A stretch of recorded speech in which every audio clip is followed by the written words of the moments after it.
There is a sound that the people of Harrow Bluff, Louisiana never forgot. Not the crack of a rifle, not the howl of a storm coming up from the bayou, not even the morning hymns that had been sung too many times in too many years. What they never forgot, what the oldest among them would still flinch at, decades later, if a church bell rang unexpectedly near nightfall, was the sound of the bell at Calvary Road Baptist tolling 12 times on a Tuesday evening in October of 1872, when no hand had been seen pulling the rope and no service had been called. 12 strikes, long and deliberate. The kind that don't echo. They settle into you like a stone dropped into still water. And by the following morning, every member of the Vauclin family, the wealthiest plantation household in the parish, had vanished. All 7 of them. Gone from a house that was still warm, with supper half eaten and a single chair overturned at the head of the table. No signs of struggle. No note left behind. No horses missing from the stable.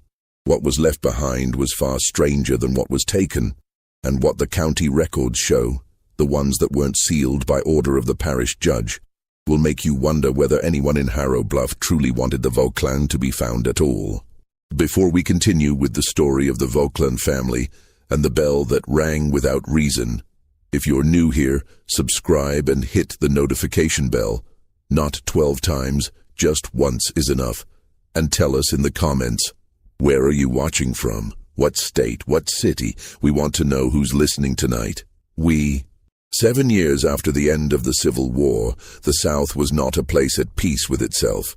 It wore the shape of peace, rebuilt fences, reopened churches, gentlemen tipping hats on unpaved streets, but underneath, it seethed. The old order had cracked, but it had not broken cleanly, and the pieces were jagged enough to draw blood. The parish of St. Genevieve, tucked into the slow-moving bottom of Louisiana's Atchafalaya Basin, had never been easy to reach and had never been easy to leave. Its largest settlement was a cluster of buildings along a ridge of slightly elevated ground that locals called Harrow Bluff, a name that appeared on no official state map, but that everyone within 40 miles knew well enough. There was a general store run by a man named Dupre, a blacksmith, a post office that operated out of someone's kitchen 3 mornings a week, and Calvary Road Baptist Church, which had stood since 1841 on the western edge of town, its white wooden steeple visible above the cypresses, even when the morning fog off the water swallowed everything else. The Vauclin plantation sat 3 miles south of Harrow Bluff, along a road that flooded every spring and dried into hard ruts every summer. The main house was not the grandest in the region. There were families in Natchitoches and Baton Rouge with considerably more marble and considerably less mud on their boots. But the Vauclin had always understood that longevity was its own form of power. They had been in St. Genevieve Parish since before the Louisiana Purchase. They had survived yellow fever, the British, the floods of 1849, and, with considerably more difficulty, the outcome of the war between the states. The head of the household in the fall of 1872 was Edouard Vauclin, a man of 53 who had once been considered handsome in the way that men with money are always considered handsome, and who had aged into something harder and more difficult to read. He had served as a colonel in the Confederate Army, a fact he did not discuss in the presence of the Union-appointed officials who now administered the parish, and had returned from the war to find his fields partially burned, his workforce legally emancipated, and his finances in a condition he described to no one and refused to acknowledge in writing. His wife Henriette was 3 years younger than he was and had lived most of her married life in the careful, watchful way of women who understand that their security depends entirely on the stability of someone else's temperament. She managed the household with precision and spoke in a low, measured voice that visitors often mistook for gentleness. They had 4 children. The eldest, Theodore, was 26, unmarried, widely regarded as unreliable, and in possession of his father's temper without his father's restraint. Then came Adele, 22, who had been engaged to a man from Opelousas who had died of typhoid the previous year and who had not, by any account that October, recovered her footing since. Léon was 17, quiet in the particular way that people notice only in retrospect, and the youngest was Margot, 13, who had inherited her mother's careful eyes and her father's refusal to display what she actually felt. That was 7, if you count the elderly aunt, Céleste Vauclin, 71, hard of hearing, sharp of mind, who occupied 2 rooms on the eastern side of the house, and who had been, in the years before the war, one of the most influential women in the parish. The 8th member of the Vauclin household, and this is the detail the official account would later work very hard to minimize, was not a Vauclin at all. His name was Auguste. No surname in the county records. He had been, before emancipation, enslaved on the Vauclin property. He had remained after, in a capacity that was poorly defined and inadequately compensated, as was common throughout the post-war South for men and women whose freedom had arrived faster than any system to support it. Auguste was 44 years old, widely known in Harrow Bluff, and described in the single surviving account from that period as a man who remembered everything and said very little. He was not in the house when the family vanished. He was the one who found what they left behind. The evening of October the 14th, 1872, began without incident, which is to say, it began the way most of the evenings in Harrow Bluff began, with the light going amber over the water and the insects starting up their machinery in the cypress roots, and the smell of wood smoke beginning to come from the kitchens of the houses along the ridge. The Calvary Road church bell was set to ring twice daily, once at 7 in the morning and once at noon. Those were the customs. They had not varied in 20 years. The bell was not rung at night. It was not rung on a Tuesday with no service scheduled. It was not rung 12 times in slow, deliberate succession, with pauses between each stroke long enough that a man walking from his porch to the edge of his property and back again could count them without hurrying. But that is what happened at approximately 7:15 in the evening of October the 14th. Elias Fontenot, the owner of the general store, was locking up when he heard the first toll. He stopped, key in hand, and counted. His wife Dorothée, who was walking back from her sister's house 2 streets over, heard it from the road, and stood still in the mud, and counted. The schoolteacher, a northern man named Graves, who had arrived 2 years earlier as part of the Reconstruction-era educational effort and had never fully been accepted, heard it through his boarding house window and wrote the count in his personal journal that same night. A journal that would not surface until 1931, when his granddaughter donated it to a library in Ohio. 12 strikes. Then silence. No one ran to the church immediately. That is a detail worth dwelling on. In later accounts, several people would say that something about the sound, its evenness, its patience, made them reluctant to move toward it. Fontenot described it as the kind of sound that tells you it is already done with you, whatever it is. His wife said she felt cold in a way unconnected to the temperature. It was Graves, the schoolteacher, who eventually walked to the church, arriving perhaps 15 minutes after the last toll. He found the door unlocked. It was rarely locked, this was not that kind of place. And he found the bell rope hanging straight and still. The sanctuary was empty. The candles on the altar were not lit. A thin layer of dust on the floor at the base of the bell tower showed no fresh footprints. He told this to Fontenot the next morning, and Fontenot, practical by nature and suspicious of anything that required more explanation than he had available, suggested the rope had swung loose in the wind and the bell had moved on its own. This was technically possible. It had been a still evening, without so much as a breeze off the bayou, but Fontenot offered this theory with the conviction of a man who needed it to be true. No one asked about the Vauclin that night. Why would they? The plantation was 3 miles south, and the Vauclin did not involve themselves in the life of Harrow Bluff any more than they could avoid. It was Auguste who came into town the following morning, on foot, at a pace that the people who saw him described later as not quite running but not quite walking, something between the two that communicated urgency without abandoning the careful composure he had maintained his entire life. He came directly to the general store because that is where Fontenot was. And because Fontenot was, in the absence of any other authority, the closest thing Harrow Bluff had to a man who could be expected to act. He said, in the account that Fontenot later gave to the parish sheriff, "The family is gone, all of them. I need someone to come." Fontenot asked him what he meant by gone. Auguste said, "I mean they are not there. I mean the food is on the table. I mean the lamps are still burning. I mean go and see, because I don't have words for what I saw." They went.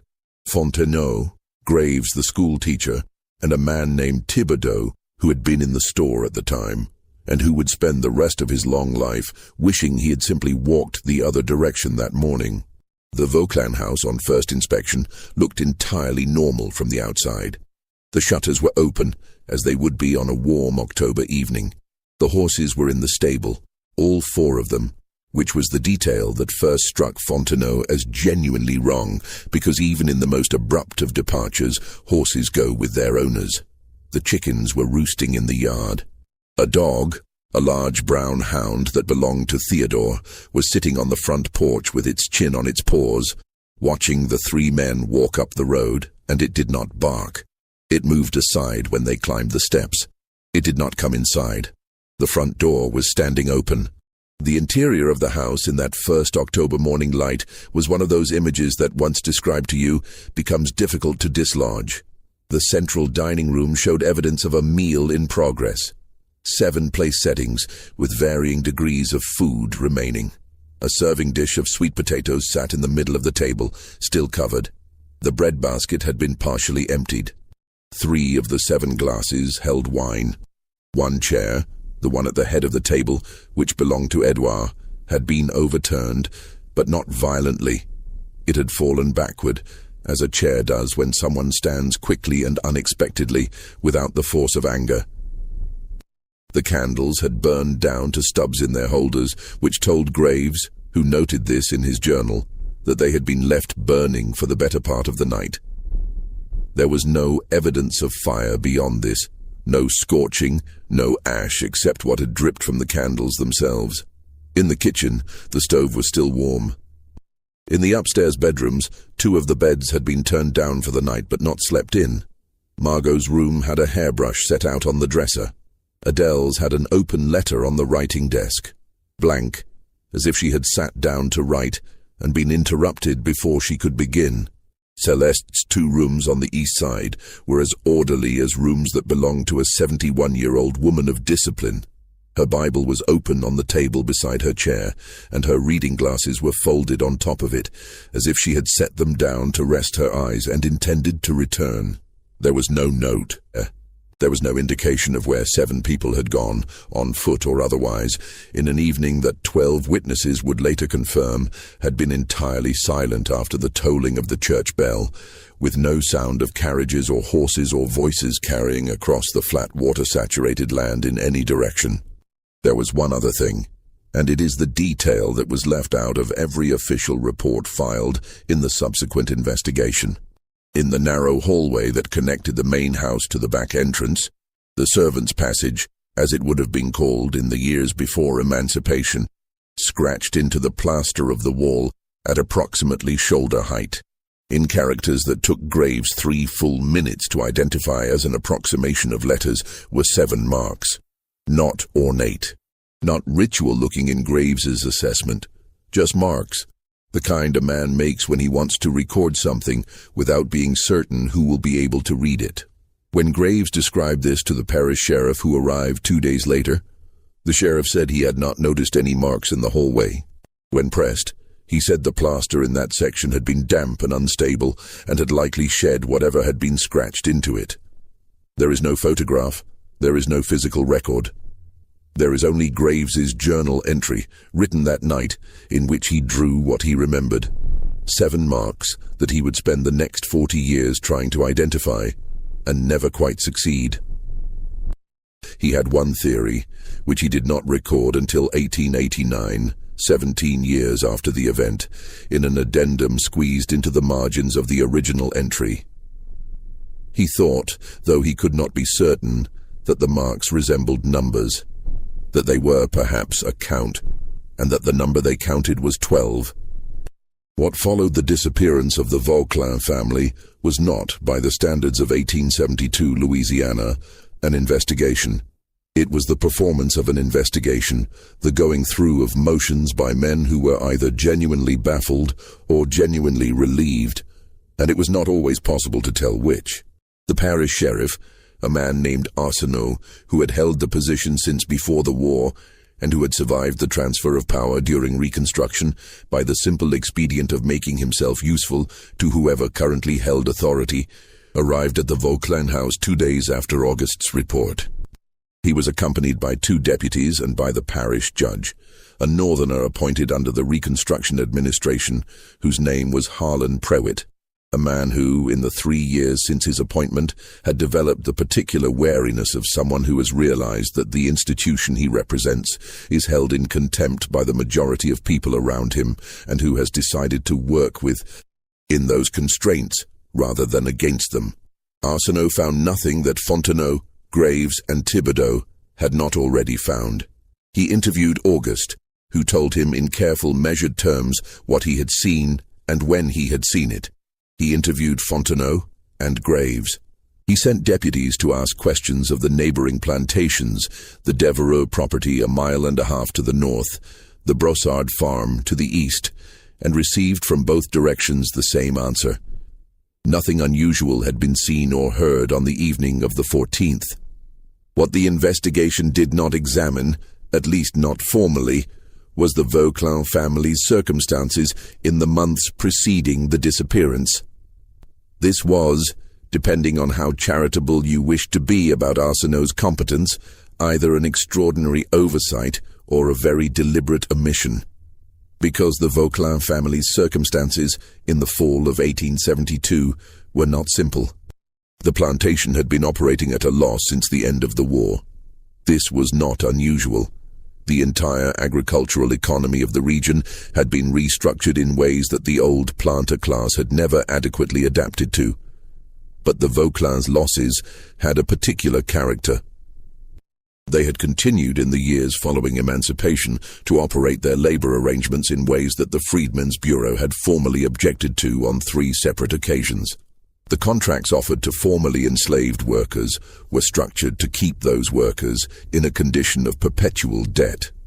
Charges for housing, for food, for tools, tallied against wages that were set low enough to ensure the balance never resolved in the workers' favor.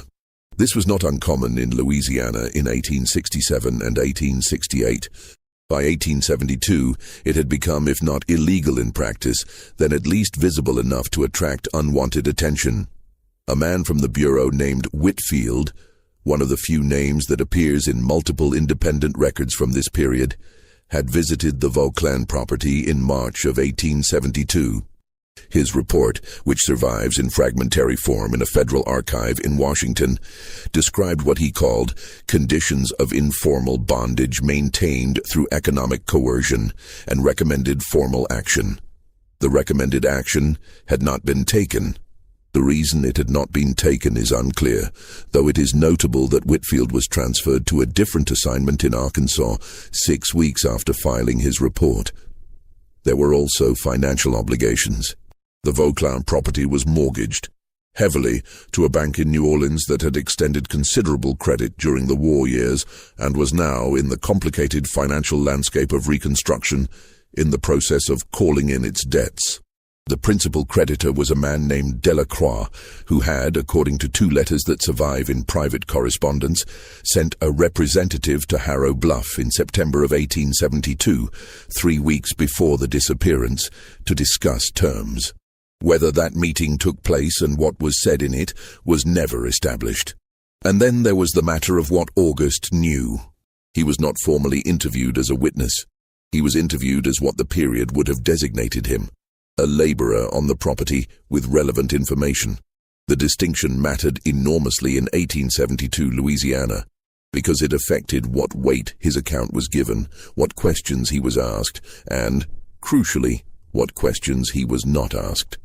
What Auguste volunteered, without being asked, was this, that on the evening of October the 14th, he had been in his quarters, a small structure behind the main house, separated from it by approximately 40 yards, and that he had heard the church bell. He had counted 12 strokes like everyone else. He had gone to his door and looked toward the main house, and he had seen in the windows of the dining room the moving light of candles. The family was at supper. Everything appeared normal. He had then returned inside his own quarters and gone to bed. In the morning he had gone to the main house to begin his usual work and found what he found. He did not say anything further in the formal interview. What he said to Graves, privately, in a conversation that Graves recorded in his journal, was different. It was 3 sentences, offered quietly, without elaboration, and Graves wrote them down exactly as August had spoken them. "I knew something was wrong with that family 3 months ago. I knew it when I found the letters. I knew it when Theodore came back from New Orleans and wouldn't look at his father." Graves asked him what letters. August looked at him for a long moment and said, "The kind that get burned before the wrong person reads them." And then he walked away. What the county records show, the ones that were not sealed, is that the investigation was formally closed 11 weeks after the disappearance, in January of 1873, with a finding of cause undetermined.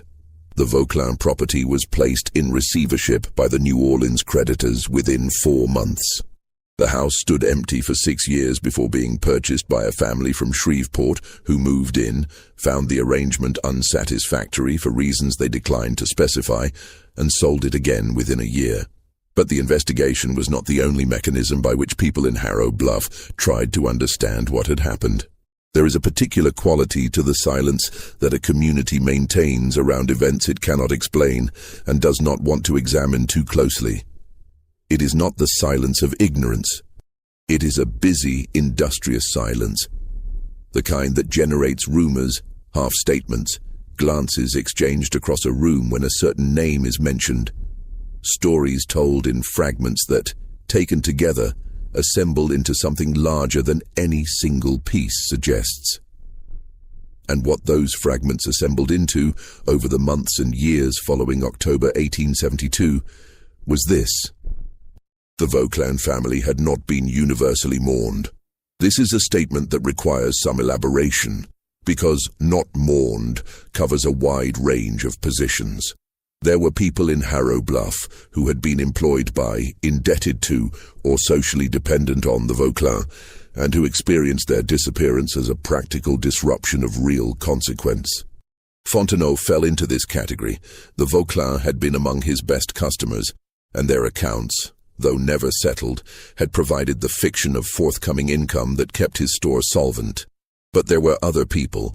Specifically, there were the men and women who had worked the Vauclin fields since emancipation, some of whom had worked those same fields for decades before emancipation, for whom the word "disappeared" carried a resonance that the white residents of Harrow Bluff either did not perceive or chose not to acknowledge. Because these were people who had watched their own family members disappear before, in a different and more violent sense of the word, and who had never been invited to treat those disappearances as mysteries worthy of investigation. Their silence, in the aftermath of October 1872, was not the same silence as Fontenot's. A woman named Rosalie, formerly enslaved, her age given inconsistently across different records as somewhere between 40 and 55, had been one of the workers who remained on the Vauclin property after emancipation. She had 3 children. She had, in the 6 years between 1865 and 1871, accumulated enough in wages, or what were called wages, to pay off exactly none of her listed debts to the Vauclin household accounts. When interviewed by Arsenault's deputies in the days following the disappearance, she said she had seen nothing unusual on the evening of October the 14th. She was not asked whether she had heard the church bell. She was not asked what she thought had happened to the family. She was not asked whether she knew anything about the letters that August had mentioned to Graves. In 1889, when Graves returned to St. Genevieve Parish, he had left for Ohio in 1874 and had not been back in 15 years, he found that Rosalie had died in 1881. He found August still living in Harrow Bluff, now 61, working odd jobs and living in the same small structure behind what had once been the Vauclin house, and was now owned by a hardware merchant from Shreveport who had never once asked why the structure remained on the property or who was living in it. Graves walked back to find August on the afternoon of his second day back in town. He said, in his journal, that August looked older in ways he could not entirely attribute to time, that there was a quality of weight about him, a settled heaviness, as if he had been carrying something for 17 years and had long since stopped noticing it only because it had become indistinguishable from himself. They sat on the steps of August's structure and talked for approximately 2 hours. Graves recorded the conversation in detail. It is the most significant primary document pertaining to the Vauclin case, and for reasons that will become apparent, it was never submitted to any official proceeding. August began, not at the beginning, but at a point 3 months before the disappearance, which placed them in July of 1872. That July, Theodore Vauclin had traveled to New Orleans and returned changed. This was not entirely unusual. Theodore traveled to New Orleans occasionally to manage what remained of the family's business relationships there, and he often returned in a poor mood. But this time was different. August described it carefully. Theodore had returned with a particular kind of anger, the kind that is not looking for an object, but already has one, and that object was his father. The two men had argued, August said, within hours of Theodore's return. Not in the house, in the stable, where they believed themselves alone, which they were not, because August had been working in the adjacent storage structure. He did not hear everything. He heard enough. Theodore had found something in New Orleans, or had been told something. August was not certain which. What he was certain of was the phrase that Theodore used, which August repeated to Graves in 1889, with the precision of a man who had turned a sentence over in his mind so many times that it had worn smooth. "You sold a man who was not yours to sell." And Edouard's response, quieter, more controlled, "That is not what happened." And Theodore, "Then tell me what happened. Tell me what you did with the money. Tell me where he went." The argument ended shortly after. August did not know how it ended. They had moved deeper into the stable, and he had not been willing to position himself more obviously. What he knew was that Theodore did not come out of the stable for 2 hours, and when he did, he walked past August without looking at him, in a way that August described as like I was something he was ashamed to see. Now, here is where the account begins to layer in ways that require careful attention, because what August told Graves in 1889 was not a simple story. It was a story with architecture, with rooms that opened onto other rooms, and some of those rooms were dark, and August had been deliberate about which ones he opened and which ones he left closed. Edouard Vauclin, in the years before the war, specifically between 1857 and 1863, had engaged in a practice that was in those years legal but poorly documented. The sale of enslaved people across state lines into the Deep South cotton states, where the conditions were considerably harsher and the likelihood of return was correspondingly smaller. This was not uncommon. The coastal South, with its older, more established plantations, regularly sold surplus labor into the expanding territories. What distinguished Edouard from his contemporaries was not the practice itself, but the particular accounting he kept of it. Which is to say, he kept almost none. What Theodore had found in New Orleans, August believed, was a record. Not a complete record. Records of this kind were rarely complete, but enough of one to establish that Edouard had sold at least one person under conditions that were, even by the standards of the time, legally questionable. Specifically, a man who had been promised his freedom by Edouard's own father in a document executed in 1851, and whose freedom had therefore, under the law as it stood, already been legally established at the time of his sale. Edouard had known about the document. The money from the sale had gone to cover plantation debts. The man had gone to Mississippi. His name, as August gave it to Graves, was Thomas Dufresne, a free man of color who had worked as a carpenter, whose freedom papers had been issued in New Orleans and whose subsequent sale into bondage had depended entirely on the destruction of those papers and the assertion that no such document had ever existed. Graves asked August how he knew this. August said, "Because I helped him write the letter to New Orleans asking for copies. 3 years before the war, I was the one who could read." He looked at the fading light over the cypress line for a moment and then said, "He never got a response. We didn't know why then." Now Graves understood. The letters, the ones August had mentioned 17 years earlier and declined to elaborate on. In the spring and summer of 1872, Thomas Dufresne, or someone acting on his behalf, or possibly a surviving family member, or possibly an attorney, had made contact with the Vauclin household. Whether these letters were addressed to Edouard directly or came through some other channel, August did not say. What he said was that he had found them, unburned, in a wastebasket in Edouard's study on a morning in late August when he had been cleaning the room and had recognized the handwriting on one of the envelopes. He did not read them. He said this plainly, and Graves believed him, because August was precise about what he did and did not know, and that precision was the most convincing thing about everything he said. He replaced them. He said nothing to anyone. And then, 6 weeks later, the church bell rang 12 times on a Tuesday evening, and the Vauclin were gone. Graves, sitting on those steps in 1889, asked the question that he had been building toward for the entire conversation. Did August have any idea what had happened to the family? August was quiet for a long time. The sun had gone behind the cypresses. The insects had begun their evening work in the roots and the water. Then he said, "I have ideas. I don't have proof. And proof is the only thing that matters to you people." Graves said, "What do you mean?" August said, "I mean that I have been standing in this parish for 40 years, and I have watched proof protect the people who already have power and fail the people who don't. I have watched a man be sold out of his freedom and watched no one write it down because writing it down would be inconvenient. I have watched a family disappear and watched the sheriff spend 11 weeks pretending to look for them and spend 0 weeks asking any of the questions that might have actually found them. So when you ask me if I have ideas, yes, I have ideas. But I'm not going to give them to anyone who can use them to harm the people who may have finally had enough." This is the sentence that stopped Graves. He wrote it in capital letters in his journal with 3 lines beneath it. The way he underlined things he found significant. Harm the people who may have finally had enough. He did not press further. He thanked August and walked back to town in the dark, and the next morning he left Harrow Bluff and did not return. But Graves could not let the question rest.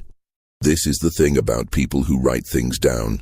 They create a problem for themselves, because writing sharpens the edges of what you know, and the edges of what August had told him were sharper than anything Graves had encountered in 17 years of quiet life in Ohio.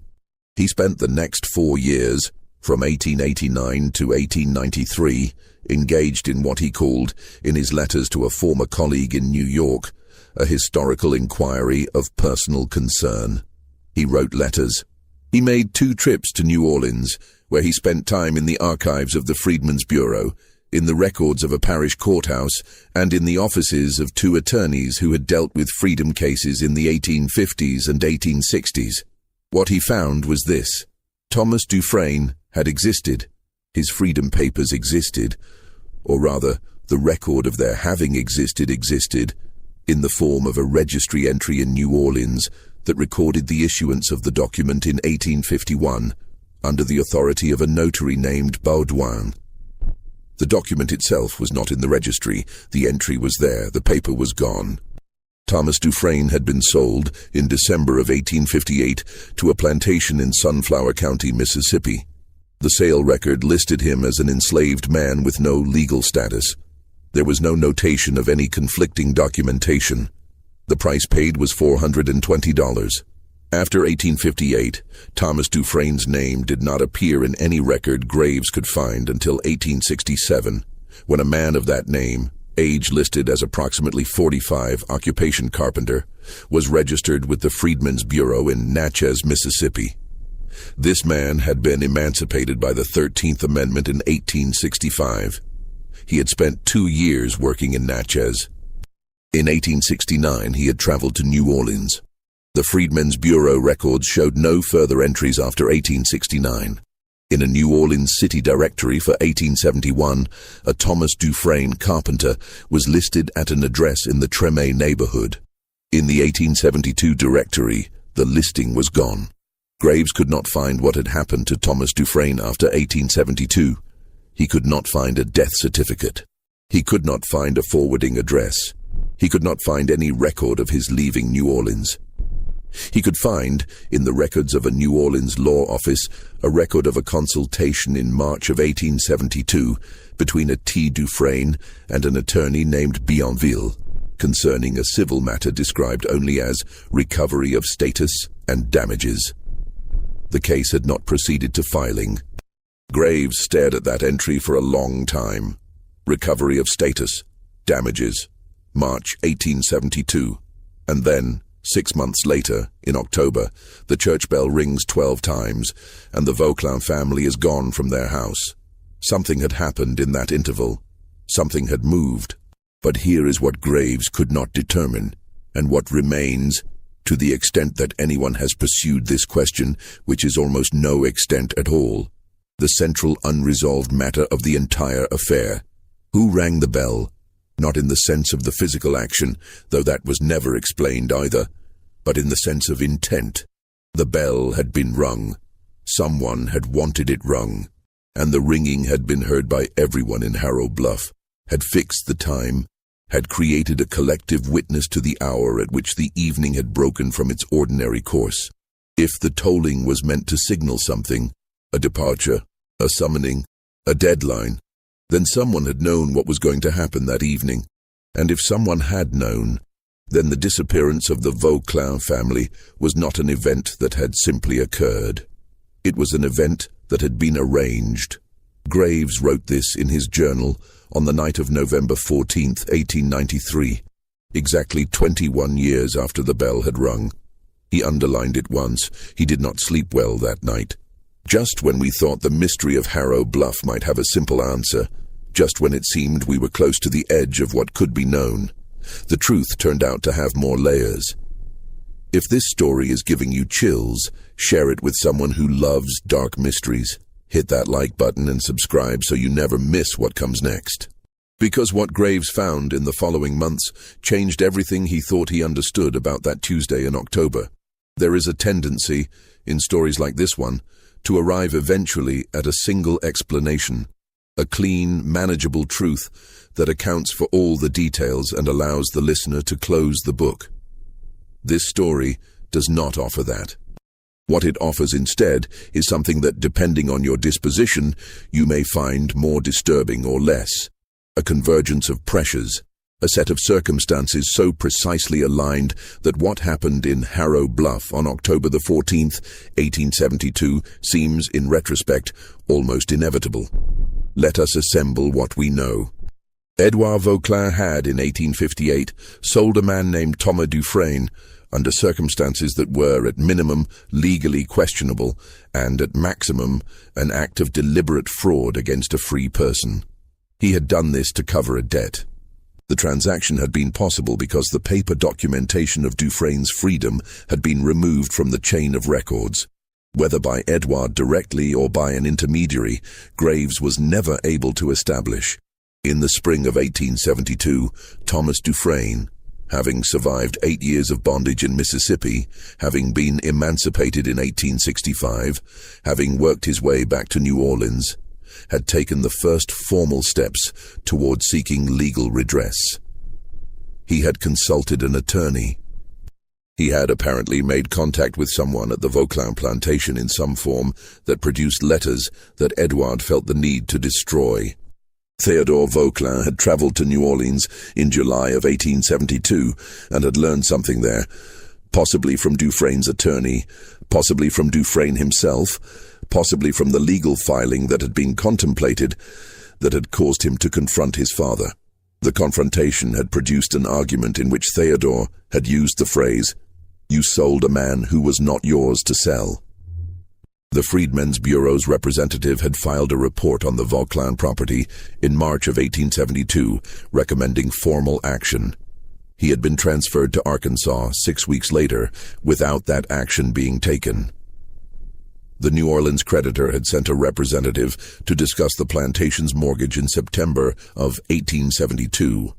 And on October the 14th, 1872, the church bell had rung 12 times at 7:15 in the evening, and by morning, the family was gone. Now, what Graves found in 1893, the piece that he had not found in his earlier inquiries, came from an unexpected source. He had, through the former colleague in New York, obtained an introduction to a man named Harlan Prewitt, who had been the parish judge appointed during Reconstruction and who had been present at the formal investigation of the Vauquelin disappearance. Prewitt had left Louisiana in 1874, shortly after the formal ending of Reconstruction, and had been living in upstate New York for nearly 20 years. He was in his 60s. He had, Graves's colleague reported, a reputation for drinking too much at certain social occasions and saying more than he should. Graves visited Prewitt in the autumn of 1893 in a house near Rochester and spent 2 evenings in conversation with him. He took notes, though not verbatim. Prewitt had asked him not to write things down while he was speaking, which Graves honored, transcribing from memory in his hotel room each night. What Prewitt told him was this. In the week before the investigation was formally closed, in early January of 1873, Arsenault, the parish sheriff, had come to Prewitt privately, outside of any official proceeding, and had told him that he had learned something about the Vauquelin disappearance. He would not file it officially. He would not attach his name to it, but he wanted the judge to know. What Arsenault had learned was that, on the evening of October the 14th, 1872, 7 people had left the Vauquelin house on foot, moving south from the property and into the lower bayou country. They had been seen, not by a white witness whose account would have been admitted into a formal proceeding without question, but seen nonetheless by a man whose name Arsenault gave to Prewitt, and which Prewitt gave to Graves, and which Graves wrote in his hotel room that night. The man's name was Henri Baptiste, and he had been working a fishing line in the bayou that evening, less than a quarter mile from the southern boundary of the Vauquelin property, and he had seen, in the fading light of approximately 8 o'clock, a group of people moving along the water's edge. He could not describe them clearly. The light was poor. The distance was significant. He could say that there were 7 of them, that they appeared to be moving with purpose rather than stumbling, and that they were being accompanied or guided, or perhaps only followed, by other figures who kept closer to the tree line, and whom he had not been able to count. They had moved south, in the direction of the lower bayou, and they had not returned. The land in that direction was, and remains, some of the most difficult terrain in the state, flooded for months at a time, cut through with water channels that don't appear on maps, navigable only by people who know it very well. Prewitt told Graves that Arsenault had believed, though he had not said so formally, the Vauquelin had not been taken. They had been taken somewhere. There was a difference, Arsenault had said, and it was a difference that a man in his position was not able to pursue. Graves asked Prewitt whether he had taken any action on this information. Prewitt said, and Graves wrote this verbatim that night, what action was there to take? The Reconstruction government was finished by then. The men who might have helped were going home. I was going home. What exactly were you supposed to do with 7 people walked south in a state that had just finished re-establishing who it was going to listen to and who it wasn't? He looked at his drink. Honestly, what I felt when Arsenault told me, and I'm not proud of this, was relief. I felt relief, because if they'd been found dead, we'd have had to investigate who killed them. And investigating who did something like that, in that parish, in that year, that was going to destroy someone, and I didn't know who I could afford to destroy. So let us follow them south. Let us try. Because the lower bayou country of St. Genevieve Parish in October of 1872 was not empty. It was home, as it had been for decades, to a population that the official maps and census records of the period almost entirely failed to document. Communities of formerly enslaved people, free people of color, mixed-race families, displaced Creoles, people who had learned over generations that the margin between the mapped world and the unmapped world was the safest place to live. These were not hidden in any dramatic sense. They were simply outside the attention of the administrative apparatus. The Bayou country required specialized knowledge to navigate, and the people who possessed that knowledge were not people the sheriffs and planters and creditors of the parishes were in the habit of consulting. What Graves assembled, slowly over the remaining years of the 19th century, through a combination of letters, interviews, and the particular patience of a man who has made a project of an obscure truth, was a partial picture, not a complete one. A picture with significant areas of darkness, and Graves was honest enough about this that he did not claim more than he could demonstrate. Thomas Dufresne had not remained in New Orleans after March of 1872. He had gone south. He had people there, a sister at minimum, and possibly others who had been displaced from the Vauclin property over the preceding decade. He knew the Bayou country because he had grown up on its edge. He knew its channels and its hidden elevations and its possibilities. Between March and October of 1872, something had been built. Graves did not know the word for it. He used arrangement in his notes, which is perhaps the most honest word available. An arrangement had been built over the 7 months between Thomas Dufresne's consultation with an attorney and the night of October the 14th, among a group of people whose names Graves recovered partially. Dufresne, a man he referred to only as R, formerly of Vauclin, which may or may not have been a reference to Rosalie and several others who remain entirely unnamed. What the arrangement produced was not violence. This is the thing that Graves came back to repeatedly in his notes. He found no evidence of violence. He found no graves. He found no accounts of injury or harm. He found evidence, fragmentary, indirect, assembled from the margins of other people's records, of something that was, at its core, a negotiation conducted entirely outside any official framework, by people who had learned through long experience that official frameworks did not work for them. What Graves came to believe, and he was careful to present it as belief, not fact, was this. The Vauclin family had been confronted, on the evening of October the 14th, with something they could not refuse. Not at gunpoint, Graves found nothing to support that, and August, when pressed on the question in a final letter exchange in 1895, 3 years before his death, said simply, "No one was hurt." That was the condition. No one was hurt. No one was hurt. The condition. Which means there were conditions. Which means there was a negotiation. Which means that the chair at the head of the table had fallen backward not because Edouard Vauclin had been dragged from it, but because he had stood up quickly, because someone had come to the door, or sent word, or been admitted, and what they brought with them was enough to make a man stand up from his supper table and decide, in that moment, that he was not going to fight. What was brought to the door that evening? Graves believed, though he could not prove, that it was documentation. A copy, perhaps, of the original Freedom Papers for Thomas Dufresne. Evidence, assembled over months of careful work, of the fraud that Edouard had committed in 1858. The kind of evidence that, in a federal court, which still existed in 1872, though it was already weakening, could have resulted in criminal charges and the seizure of whatever remained of the Vauclin estate. And alongside the documentation, a proposal. Leave tonight. Leave the house, leave the property, leave the parish, and leave the state if you are wise. Because the alternative, and this is the piece that Graves never fully worked out, because it required him to understand a social calculus he had only partially grasped. The alternative was not necessarily exposure in a court of law.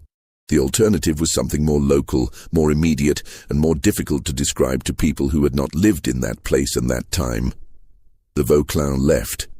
They walked south, past the boundary of their own property, guided or accompanied through the bayou by people who knew the water roads. They did not take their horses because horses are visible and loud and require roads. They walked. 7 people, moving in the dark, through terrain that none of them knew as well as the people guiding them through it. Where they went after that, Whether they crossed into Texas or moved to Florida or scattered into the Gulf Coast settlements where records were thin and names meant less, Graves never found out. He found no death certificates. He found no marriage records or land purchases or census entries for any of the Vauclin family names in any state, for any of the 7 individuals in the 30-year period following the disappearance. This could mean many things. People change their names. Records burn. The frontier west in the 1870s and 1880s was full of people who had stopped being who they had been somewhere east of the Mississippi. He found one thing. In the records of a small Catholic church in Galveston, Texas, in the baptismal registry for the year 1874, was an entry for the baptism of a child whose parents were listed as H. Voulin and A. Voulin, née de Vaux. The spelling was not identical to Vauclin, but it was close enough that Graves circled it in his notes and drew a line from it to the page where he had listed the Vauclin family members. Adele, who had been 22 in 1872 and who had been engaged to a man who died of typhoid, and who might in 2 years, and across the Gulf of Mexico, have married someone whose name on a foreign registry came out slightly wrong. Graves did not know. He wrote, in the last entry concerning the Vauclin case, dated February 4th, 1899, 11 months before his own death, "I cannot prove anything about what happened to them. I cannot prove anything about who moved them, or why, or under what terms. What I can say, with the confidence of a man who has spent 30 years looking at this from every angle available to him, is that no one in Harrow Bluff, Louisiana, was sorry when the Vauclins walked out of that house and did not come back, and that the bell that rang 12 times on a Tuesday evening, the bell that no one rang, in a church that was empty, on a night without wind, rang exactly the number of times it needed to ring to make sure that everyone in that parish heard it, and counted, and would remember later that they had counted, because someone wanted witnesses, not to a crime, to a departure. The Calvary Road Baptist Church in what was once called Harrow Bluff, Louisiana, still stands. The settlement around it has faded almost entirely. A few foundation stones, a cemetery with more unreadable markers than legible ones, the elevated ridge itself still visible if you know what you are looking at in the cypress country south of the Atchafalaya. The church building was repaired twice in the late 19th century and fell into disuse around 1910. The bell was removed sometime after that. The precise date is unknown. The bell tower itself still stands, open to the sky, its wooden frame silvered by more than 150 years of Louisiana weather. The Vauclin family was never declared legally dead. Their estate, or what remained of it after the creditors finished, was distributed in 1876 to parties in New Orleans. There is no memorial. There is no marker. There is, in the St. Genevieve Parish Courthouse, a file folder containing 11 weeks of investigation documents that is remarkable primarily for what it does not contain. No interview with August conducted after the first 24 hours. No inquiry into the Freedmen's Bureau report. No follow-up on the New Orleans creditors or the attorney Bienville. No record of Henri Baptiste's account of the figures moving south in the evening dark. Graves's journal, donated by his granddaughter in 1931 to the Harlan County Public Library in Ohio, was catalogued as Personal Diary, School Teacher, Louisiana, 1872-1899, and was not examined in any scholarly context until 1974, when a graduate student at Tulane who was researching Reconstruction-era labor practices in the Atchafalaya Basin came across a reference to it in another archive in Beauvoir, OT to Ohio, requesting a copy. The graduate student's dissertation, completed in 1976, contains a chapter on the Vauclin disappearance. The chapter is careful, appropriately hedged, and scrupulously avoids claiming more than the evidence supports. It concludes with a paragraph that has stayed with everyone who has read it. What the record of the Vauclin disappearance shows, more than anything else, is the shape of the things that were not recorded. The absence of August's testimony in the official record, the absence of any formal inquiry into the family's labor practices, the absence of Thomas Dufresne from every document after March 1872. These absences are not accidental. They are the active work of a system that decided, in real time, what would be remembered and what would be allowed to dissolve. The bell rang. Everyone heard it. No one, in any official capacity, ever asked why. August died in 1898. He is buried in a small cemetery on the edge of what was once the Vauclin property. His marker, placed there by people whose names do not appear in any record, reads simply, August. He remembered everything. There is no date of birth. There is no surname. There is only what the people who buried him knew about him, distilled into 4 words that are more accurate than most epitaphs and more deliberate than most silences. The church bell has not rung 12 times since October 14th, 1872. Or if it has, no one in Harrow Bluff has been left to count. What do you think happened that night? Do you believe the Vauclins left by choice, or were they given a choice they simply could not refuse? Leave your answer in the comments. We want to know what you think. And if this story stayed with you, if you kept wondering even after it ended whether any of this really happened, then you already know why we do what we do here. Subscribe, hit the notification bell, and share this with someone who can handle the dark. We'll see you in the next one.